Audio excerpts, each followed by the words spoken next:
Yes. I'm so excited. Okay. All right. My name is Mince. I can't even. I'm so nervous. Don't be nervous. I'm not nervous. Here with I'm you. not nervous. I just get tongue-tied. I get tongue-tied also, but we're just going to start talking and then we'll be fine. All right. Yeah. So I'm not even going to introduce myself. Other than say, I've been involved with Museum of Contemporary Art Denver for I think almost 8 years, since 2011 or so. That's when my wife joined the board. And then I've been on the board since 2013 and currently the treasurer. So if anyone would like to make a financial contribution to this amazing, I should say that. Let's start that. Yeah, you should. Okay. Yes, you should. Okay, so that to me is, I am the treasurer after all. So, You're the treasurer. But anyway, I really love this place and I really love this exhibition. So I thought it'd be great to do my first MCA related video, long form, in celebration of Clark's exhibition here, Hyperspace. But before I do that, I think we should first introduce you, Zoe Larkins, who we've had here as curator, assistant curator for 4 years now, really over 4 years. But before that, maybe tell us a bit about yourself, maybe even where you grew up and your interest in art. Yeah, I grew up in Portland, Oregon, and was lucky enough to take an AP art history class at the high school I went to. They offered it every other year, and that kind of set me on the path that I've been on ever since. I went to college in Southern California at Scripps College, yes. And studied art history there, and then was lucky enough to do my master's on a fellowship at Courtauld Institute in London with a focus on contemporary art history. And then I moved to New York and worked for Creative Time, which is a nonprofit that produces public art. They're best known for the 2 beams of light that are projected up from Ground Zero every September 11th. But they've produced hundreds of projects at this point. And then I worked at the Whitney Museum for a year and worked on the new building project there. And came to Denver for a job at the Denver Art Museum, and like you said, been here for 4 years. So you've been in Denver for about 5 years then? Yes. Since 2014? Mm-hmm. And how was that decision, coming to Denver? Was that a big deal for you? It was a big deal, yeah. I was, New York is amazing, and I worked at great institutions there, but it's far away from my family. And working in the art world is hard, and wasn't making a ton of money. And I really missed being near family and spending time outdoors. And so it was a huge change, but a great one. And I feel really lucky to be in another big, great city where a lot of exciting things are happening, but also where I can get outside pretty easily on the weekends. Well, yeah. We're so glad to have you. Thanks for coming. Thank you. It's a very friendly scene, and one where there's so much love and excitement around artists. And I found it to be really comfortable, but also dynamic and still challenging place to be. Thank you so much. Yeah. All right, so here we are today to talk about this exhibition, Hyperspace. So really, let's turn it over and tell us what we need to know. Okay. Well, this exhibition is a retrospective looking at the career of Clark Richert, who is not actually from Colorado, though we claim him as a Coloradan at this point because he's been here for 50 years. Clark was originally born in Kansas, but came out to Colorado to do his master's at CU. And started there in the early 60s, and soon after that helped to found Drop City, which is well known among people who are familiar with the hippie art movement. We'll see a little bit of that. Yes, you will. And also architects know Drop City well because of the geodesic domes that the droppers lived in. But Clark returned to CU to finish his master's, and then really since the late 60s has been in the Front Range. And he ended up teaching at REMCAD, the Rocky Mountain College of Art and Design out in Lakewood, for almost 30 years, and has had a huge impact on all of the people he taught there. He also was on the board of MCA at one point, helped to found Spark Gallery. He is a founder really of the art scene in the Front Range, and especially in Denver, and helps to kind of make it what it is today. So this is an especially important moment to look at Clark's career, because the art scene in Denver are changing so much right now, and it's important to kind of acknowledge one of the founders of what it has become, and acknowledge how he has shaped it and created it as supportive and exciting and really experimental kind of scene that it is. Well, this exhibition is amazing because we're going to get to see a lot of the foundational elements and then kind of walk through the living of his work and his community. Yeah. I don't want to preview too much. So maybe let's start. Okay, great. Well, I put this painting, it's one of my favorites in the exhibition, and I put it here to kind of anchor the whole building because this is one of the opportunities we had to really take over the building with an exhibition, and I wanted to give people sort of a touchstone as they came into the building and they walked through it. It's called HXE Periods, which is a reference to the periodic table of elements. Clark in the 80s became, late 70s, early 80s, became fascinated with the periodic table of elements. And I think it's one example of this through line in his career, in his work, which is this interest in structures and systems and kind of an interest in structures and systems that explain the world we live in and also that have kind of a visual manifestation. The periodic table of elements we all know of as when we hear that term, we think of the diagram that were shown for the first time in middle school or high school. And Clark really is interested in those visualizations of naturally occurring systems that underlie the whole universe. And especially in systems like the periodic table that are predictive. The periodic table is remarkable because when the person who created it, whose name is Mendeleev, when he created it, he had not yet discovered all of the elements that are now in it that we know of, but the way he constructed the periodic table predicted where other, at that point, unknown elements would fit within it, and he predicted, the structure he created predicted their placement correctly.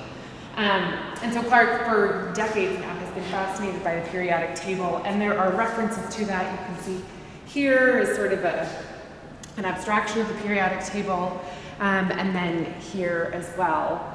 And then this is a kind of extrapolation of this binary chart that Clark has created, which he calls the art cube, and it is his own way, it's his own system of describing the art world and predicting it as well. He likes to say that he predicted the relational aesthetics movement with his art cube long before the late 90s, when relational aesthetics became a movement. He had already anticipated it because of the art cube. And the other kind of various elements that you see, visual elements that you see in the painting refer to the periodic table, but also other types of structures that Clark has a particular affinity for because of their function as kind of descriptors or ways of understanding the universe. These are trusses. Buckminster Fuller, whom Clark admires very much, believed that the truss, or the octet truss, was the foundational building block of the universe. And then these squares of numbers here and this cube, these numbers are references to the magic square and the magic cube. And the best example of a magic square is Sudoku, the popular puzzle. It's a square that is divided up into 9 squares, or an equal number of squares, and integers are placed in those kind of sub-squares in such a way that they add up to the same number when added by column, row, or diagonal. I love that you chose this as a first piece to display because it captures so much the depth of the artist. And approximately when in his career did he produce this work of art? I think of this as being this kind of middle period. It's Okay. on the later end. It was painted in 2001, so not really that long ago, but Clark went through a period in the 90s of making pictorial paintings, which are incredibly unique. We'll see some upstairs.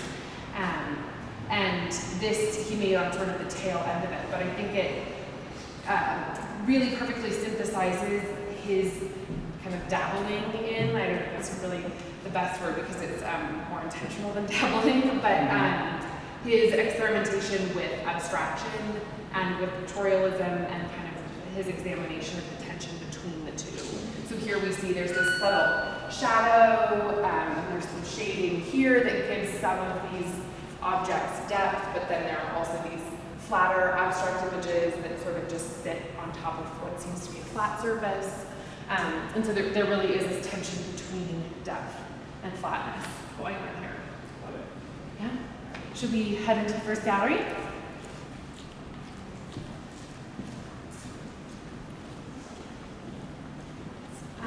So like I said, Clark is from Kansas, but has been in Colorado since he arrived to do his MFA at CU in the early 60s. And CU was an incredibly important place for Clark in really helping him kind of cohere his ideas about having an art practice and what his art practice would be.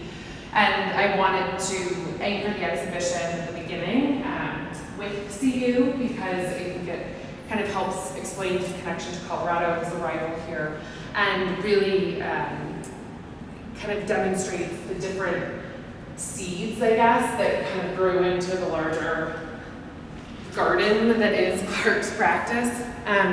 So this is a painting he made when he first got to CU before he left to go to Drop City. And I love it. It's one of my favorite paintings in the show because it shows kind of how he was experimenting. He was a young artist at this point and was still really looking to other established artists for inspiration because he wasn't yet really sure what he was doing. Still kind of trying things out and trying to figure things out. You can see the paint is much thicker on this painting than on any other painting in the exhibition.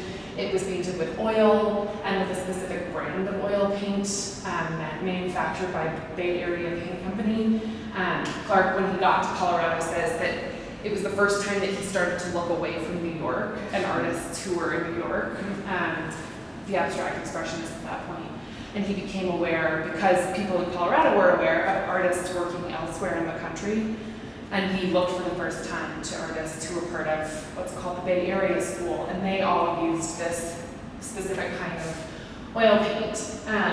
And so you can see too that he's playing, like I was talking about a moment ago, he's playing with kind of depth and surface, and I think that from early on, when Clark decided to become an artist, he wanted to really pull apart, kind of agitate this paradox that's inherent in painting, which is that there's this hundreds of years old tradition of using a flat surface, a two-dimensional surface, to create the illusion of three-dimensional space, of depth. And Clark really prodded at that. And so here we can see there are these abstract forms that really do seem to sit kind of flat on the surface, depending on how you look at the painting, but you can also recognize that together these geometric shapes form the illusion of a dimensional or volumetric room. Basically, there's this vacant space, and I think that's the most kind of essential thing about the painting, is that it is depicting space. There's nothing in it that distracts us. It just is a vacant space. That is the subject.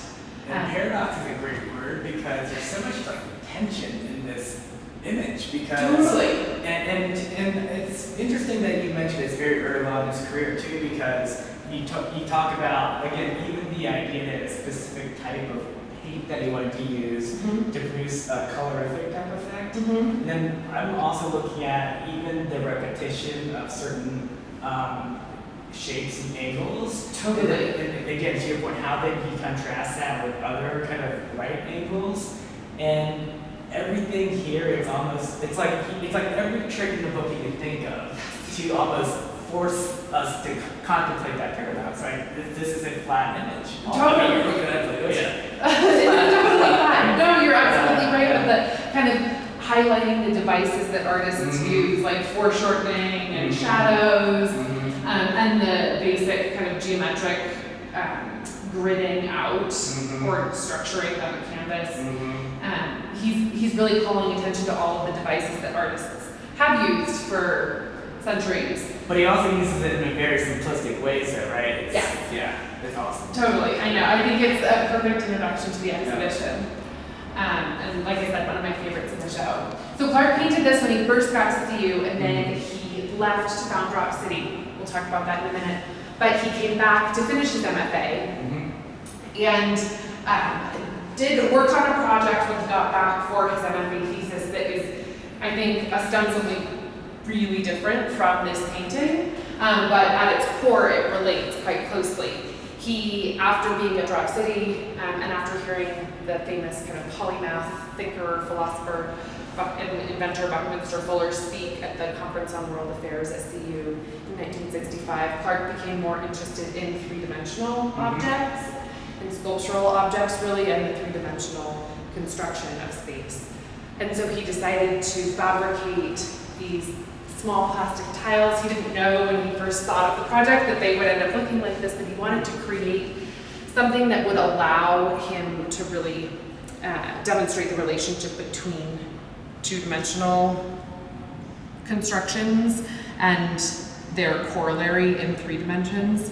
And so he designed, which these sketches demonstrate, and then ended up fabricating on his own these plastic tiles. He couldn't find what he wanted to use in commercial, anything that was commercially available. So he worked with engineering students to design a plastic injection mold that would allow him to make these himself. Okay. Himself. At this point, I guess I would like to know your opinion on this. So, Yes. Given we know how meticulous he was, again, in describing this 2D, 3D paradox. Yes. And then now you're talking about just real purpose and even thought about a problem to solve. Yes. Is he at heart a mathematician or an artist, or is he a philosopher? Or like, what is this guy? A great question. He comes He's a man from Kansas. He's a man from Kansas. Not Colorado, but He is, I think, all of those things. Okay. His family are mathematicians and scientists. His sister is an oncologist. His father was a math teacher. There are more mathematicians and scientists in the family than that. He thought he would be an engineer. That's kind of what he intended to be, and then he took an art class in high school. It's a shame we don't do more of the arts, right? Totally. I know. Well, and it's a shame that I think, education is better now at kind of recognizing the benefit of interdisciplinary education and interdisciplinary work for students and facilitating that. Yeah. Clark totally would have benefited from that at the time. Well, But he was able to do it on his own. Yeah, but he jokes that his sister will say that he's not a mathematician, and when people call him a mathematician, she gets mad about that. I think that he is an artist. I think he's kind of a metaphysicist. I think because he, the main output is visual art objects that he makes, but the concerns that drive that output are philosophical and kind of grounded in an inherent utopianism and a real kind of engagement with questions about our existence in the universe. It's very poetic. It is. But he's also able to get into the All right, let's return to the physical, mathematical kind of manifestations of that as well. And I think that's what's so remarkable about him is, artists have been trying to kind of make sense of our world by depicting it for time immemorial, as have mathematicians, as have philosophers. And he took his own unique approach to kind of trying to make sense of the world, really. So if I'm looking at this almost like an index here, right? He's explaining what's going on. Yes. So from a three-dimensional perspective, we have this called polyhedron. I don't know how many shapes. Actually, let's count out. So we have 1, 2, 3, 4, 5, 6, 7, 8, 9, 10, 11, 12. Yeah. And so what he's saying is this 12-sided shape, three-dimensional, flattened out, is this. Yes. And this is actually a real-world proof of what he's doing. Yes. Okay. And there are, many, many more combinations of shapes. More than these 12, triangles right, and sure, hexagons and squares. And initially he wanted to make, there was another shape that he initially intended to make besides just these 3. But you can, make kind of infinite combinations of them and then snap them together and unfold them. Right. But what's amazing is even if you had the shape in your mind, you have to even imagine the sides that you can't see. Right, and I think, Which is and so that's what I think the seeing them side by side kind of helps you Right. conceptualize. And it, you know, it's like so many artworks, these things beg questions about optics as well, which I think is another whole component of Clark's work. So, and the thing that's amazing about these, Clark wrote an essay to accompany this project for his MFA thesis, and in the essay he said, I hope someday to be able to use computer animation to further these ideas, and 40 years later he did exactly that. So this is not a work that he made at CSU, it's a series of videos animations that he made using computer software in the past decade, but it seemed appropriate to include them here because it, I think, demonstrates the continuity of his practice and also the tenacity and patience with which he has been kind of asking these questions of himself and attempting to answer them.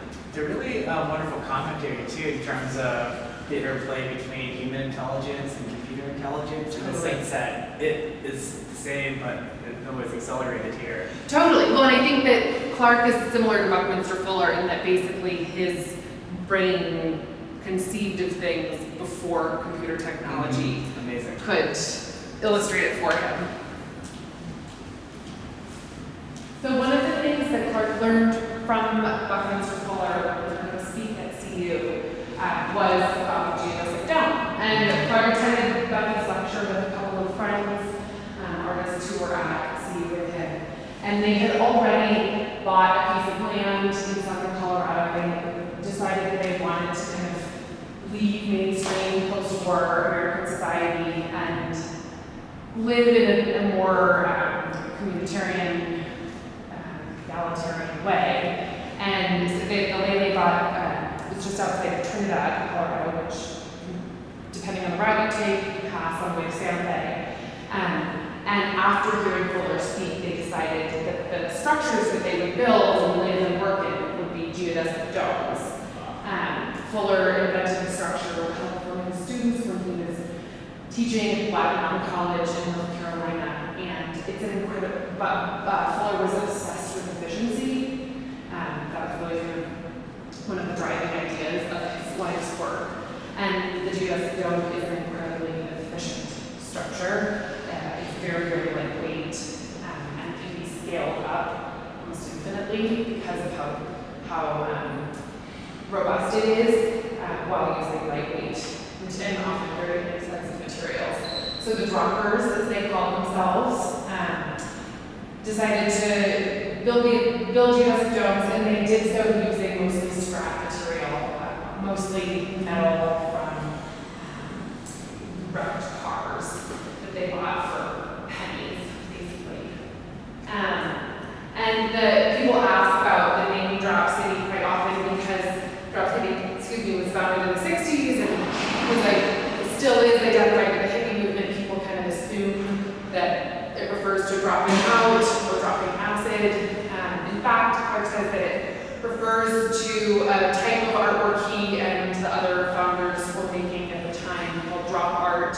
They were these performative artworks that they created in public space. At first, it was in Lawrence, Kansas, when they were undergrads at University of Kansas. They would drop objects off the top of the loft building they were living in, and basically the artwork was the object moving through space and surprising the passersby. Thank goodness they never hit anyone on the head. So that's the story behind the name Drop City. But Clark was there for 4 years, and in that time really lived an artwork. They considered it to be a way of life, but also really a kind of a social sculpture or living artwork. And then also the droppers were involved in making more kind of traditional art objects when they were there. So Clark and a couple of the other members made this comic strip, which I love. It is another kind of anchor of the exhibition.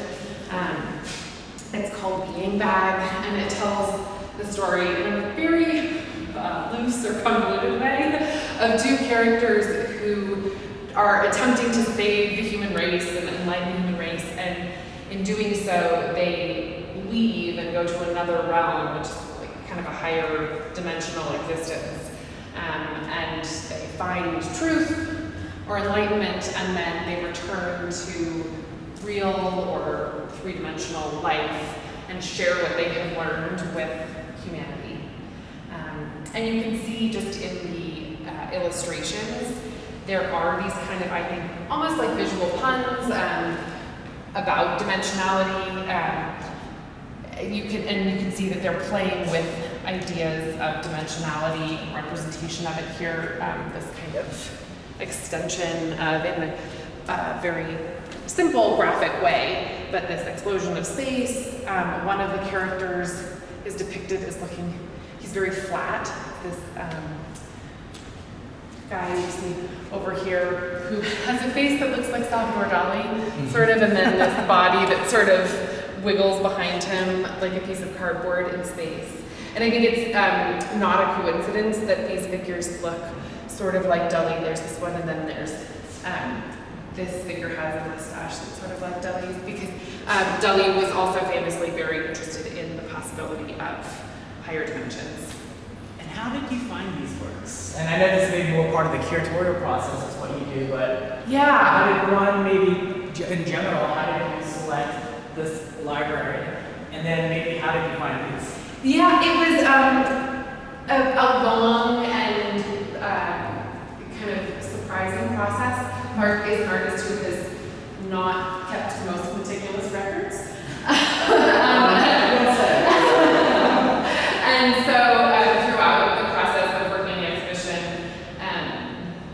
you know, I would ask Clark to look in the studio for something, or we would be eating in the studio, he would have dug something up for me, like the plastic tiles, and in the process of doing so, he would have found something else. And then, you know, I happened to find another little treasure, or, you know, or in some cases it would be, yeah, I know this other thing that you might happen to be interested in, but I'm not sure. Adam Gildar, who used to represent Clark's work, had these. We love Adam. He had these in his possession, already framed. I think he had shown them at one point before I was in Denver.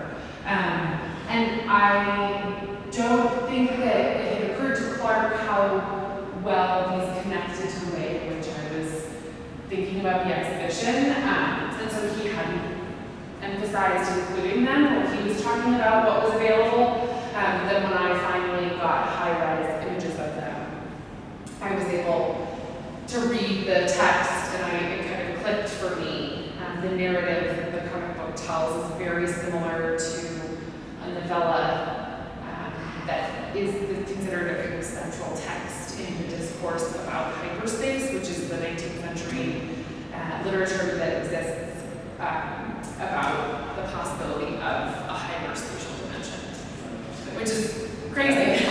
And has sort of been, I think, written out of at least art history, or just ignored in art history, because it is mind-bending to think about the existence of a fourth or fifth spatial dimensions. Yeah, you might be able to read about it, but I can't. But it's so wonderful too. Yeah, but for, you know, the beginning of the 20th century, artists were still very much engaged with that idea. It's kind of a popular idea. And artists, as they often do, as we were talking about earlier, you know, attempt to kind of solve these problems, or grapple with existential or philosophical questions that they want to ask themselves, or that they think of themselves, or that society is asking of itself. And then Einstein's theory of general relativity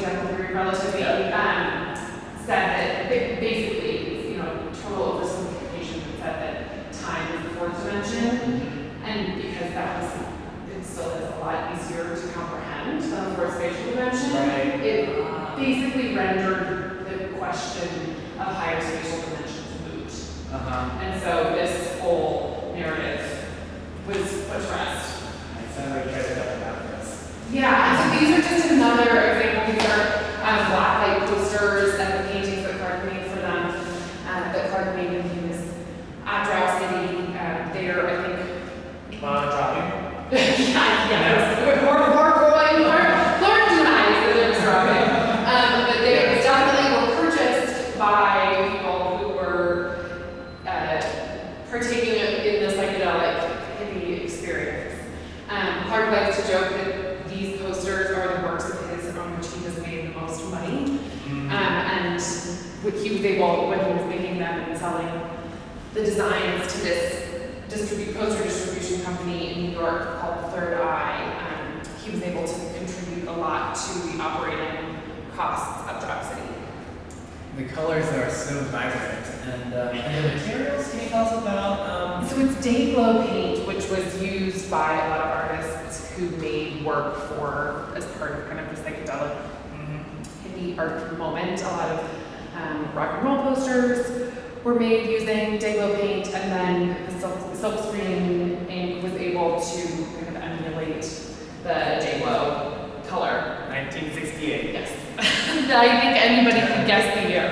And I didn't install them with black lights because even though they're meant to be used under black light, because I think that the structure of them is actually kind of that tension between 2 and 3 dimensions is actually easier to see and appreciate without black light. I think black light sort of ends up being like a gimmick for viewing them, and they are not quite so complex. Well, this is a wonderful grid, especially in contrast. Thank you. I know, it's like 2 different ends of the spectrum, completely. Here we go.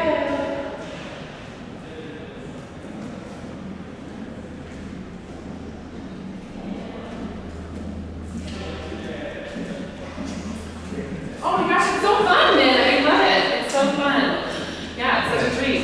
So, Drop City basically became known internationally. It was an example of the Back to the Land movement, and people began flocking from all over the country and even from all over the world to join in. And as so often happens with idealistic living experiments and different modes of living, especially when they are kind of more communitarian and utopic in their vision or their ambition, it didn't really scale up particularly well. And a lot of the people who arrived from elsewhere who weren't part of the kind of founding group of participants weren't willing to share the resources that they arrived with the group and weren't willing to put in the work that was expected of all people who were living in the space. So Clark and a lot of the founders left Drop City at the end of the 60s.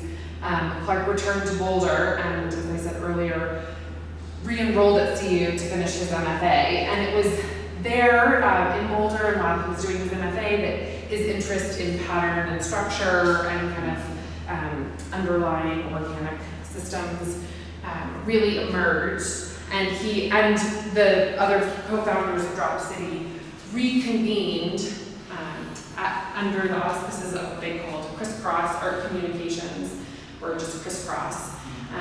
They were all interested in these kind of ideas of systems and structures that underlie the universe we live in, society, things that kind of help us grasp the world better, understand it better, and representing them visually. And so the collective was different from Drop City, but participants didn't live together, it kind of eased the burden of working collectively. And they didn't make so many works together. They really had at that point, their own individual art practices. But then they worked together to co-publish a periodical called Crisscross Art Communications. And that really was the collaborative product that came out of the effort. And the periodical featured their individual works. And so these are all paintings that Clark made when he was working as a member of Crisscross. And they are similar to works that other artists affiliated with the group made, but they are uniquely his, as each artist's work was at that point. And all of them relate again to the structure of the periodic table. I think it's important to note that while they relate to the structure of the periodic table, it's not particularly, the correlations are particularly literal. It still is a visual or aesthetic extrapolation. And that's why they're so beautiful. It's amazing because you can see all the components of elementalism, if I'm using that right, with repetition. Yes. But there's also a unique variation in pattern, which draws me in. And so if we can just use this one as an example. Totally. We talked earlier in the earlier ones where he would even use a simplicity in terms of a few number of colors. And you see like the red dots, the green, but they're different, and then the pluses, the squares. It's so beautiful. And then, but you can see that, but there is a pattern too, though. Yes, and your eyes, I think you're absolutely right in saying that it's the pattern that draws you in. You kind of immediately I think it's your brain trying to make sense of it, really. And so you try to start identifying the components that are repeated. And there are some that are repeated again and again, and it's quite obvious, but then there are others, like you were saying, these little squares of color that are more difficult to track in the repetition. And what's remarkable too is, excuse me for 1 second. Yeah. So this is 1980, and some of these things too, like these squares, they remind me of QR codes. Yes, Right? a lot of people have asked if he was looking at early computer technology or computer cards. Right. And I haven't actually asked him. Right. But I think that there is totally a correlation there between this general kind of aesthetic and that early technology that was emerging at that time. And I think maybe, I'm just going to speculate here, I could be so wrong, but I think part of it too is, all computing is basically digital, so it's ones and zeros. And a lot of his artistic pattern is also in some ways a 1 or a 0, in the sense that in this case these are squares, right? So it's like a 1 or 0, 1 or 0. Yes. But he adds a dimension, like if you think about the color palette, like 256 or so colors, then he then selects a few too. So it's like digital, but brought to life with color. Weird, I don't know. No, I think that's an amazing interpretation. I think and that's what I love about these works is there is, just like with, so much abstraction, and especially geometric abstraction, there's so many ways of reading a work. And then we have this, we spent a whole day in this room. I know, you can spend a whole day trying to kind of wrap your mind around just one of them. And then on top of all that, there is this, again, that interplay between flat surface and then there's a subtle illusion of depth that you sort of, I think, come in and out of being able to focus on. Sorry, I interrupted you. Well, I was gonna say, do you have a favorite of these? Ooh, I think it changes every time I walk in. Yeah. It's got to be between these two, though. Okay. I think maybe because of the color. What about you? I was wondering if I'd have it different depending on the lighting, like a different time of day. Because like this one here, I love it too. I don't know. But I definitely love the one we talked about, but I love the purplish tone. I feel like I just don't see a lot of that color in general. I know. Well, Clark has a very distinctive sense of color. Yeah. And what's fascinating is that people throughout the exhibition I've run have asked on tours about his color choices, and he doesn't have an explanation for the specific palette, really the specific colors that he's chosen. But he does say that the colors, at least at the time he was painting, had significance. But they are representational. Just because I use Excel a lot.